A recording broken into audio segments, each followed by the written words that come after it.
বীজপুর থানার কাঁচরাপাড়া পুরসভা 24 নম্বর ওয়ার্ডের হালিশহর চিত্তরঞ্জন কলোনিতে আক্রান্ত সক্রিয় বিজেপি কর্মী রাজু দে। আক্রান্ত বিজেপি কর্মী সংকটজনক অবস্থায় কল্যাণীর এমসে চিকিৎসাধীন। অভিযোগ, বুধবার রাতে বাইক চালিয়ে বাড়ি ফিরছিলেন ওই বিজেপি কর্মী। বাড়ির সন্নিকটে চিত্তরঞ্জন স্কুলের কাছে তার পথ আটকায় কয়েকজন যুবক। বাইক থেকে ফেলে দিয়ে ইলো পাথারি রাজুকে পেটায় তৃণমূলের গুন্ডা বাহিনী। একজন ইট দিয়ে রাজুর মাথায় আঘাত করে। রক্তাক্ত অবস্থায় রাজুকে চিকিৎসার জন্য নিয়ে যাওয়া হয় কল্যাণী জেএনএম হাসপাতালে। সেখান থেকে তাকে কল্যাণীর এমসে স্থানান্তরিত করা হয়েছে।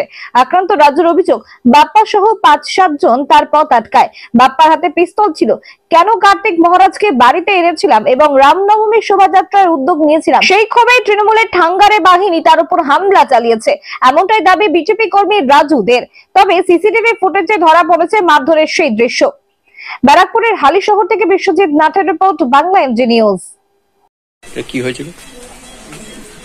আমি তখন 10:30-11টা বাজে বাড়ির দিকে ফিরছি চিত্তরঞ্জন মোড় থেকে।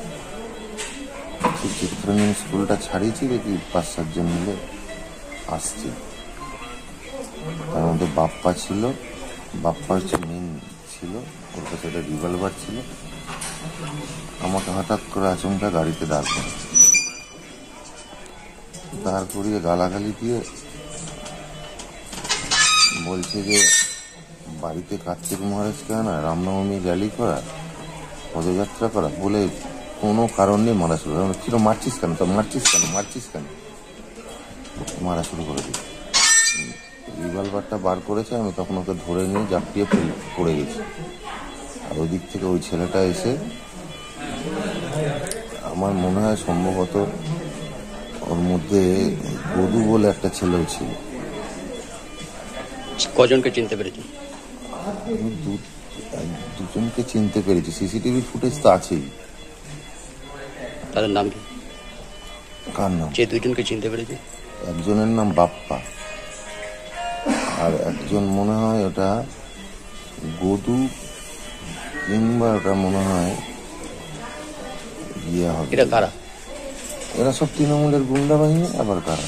বাপ্পা তো ওই পেঁপে বাগানের ওখানে যান, ওখানে গিয়ে দেখবেন ও সারাদিন রাত ওখানে জুয়ো, মদ, আর থানার কিছু পুলিশের প্রশ্রয় আছে ওদের প্রতি। আমার কাছে খবর আছে, আমার সব জায়গাতে আমার লোক আছে। বলছে বাড়িতে কার্তিক মহারাজকে আনা। আমার বাড়িতে কার্তিক মহারাজ এসেছিলেন পরশু দিন। মহারাজ এসছেন, তাকে নিয়ে কার্তিক মহারাজকে আনা, রামনবমীর শোভাযাত্রা বার করা, এই বলে মারে। এটা আমার কাছে যা খবর ছিল, ওরা 5-7 দিন ধরেই এই পরিকল্পনা করছে। এটা একদম আমি দায়িত্ব নিয়ে বলতে পারি, আমার কাছে যা খবর, অথেন্টিক খবর, সেটা হচ্ছে হালিশহরের চেয়ারম্যানের মদতে এটা হচ্ছে। একদম হালিশহরের চেয়ারম্যানের ইনস্ট্রাকশনে এটা হচ্ছে। এটা ওখানে ওই গোবিন্দ দত্ত বলে একজন আছে, এই যে নবনগরে ওখানে থাকে, মৎস্য ব্যবসায়ী, ওরা পুরনো মৎস্য ব্যবসায়ী। ওর বাড়িতে বসে এই ড্রিঙ্কস হয় এবং ওখানে বসে এই আলোচনা হয়, এবং এইটা পুরোটা রাত্রিবেলায় লাস্ট ওদেরকে টাস্ক দিয়ে যায় চেয়ারম্যান। একদম স্পেসিফিক আমি বলছি, হালিশহর মিউনিসিপ্যালিটির চেয়ারম্যানের নির্দেশে এই ঘটনা ঘটেছে। আমি কি আমার একটা পরিবার আছে, আমার একটা ছেলে আছে, আমার একটা ভাইজি আছে, তাদের স্কুল আছে, তাদের কলেজ আছে, তাদের মান সম্মান আছে।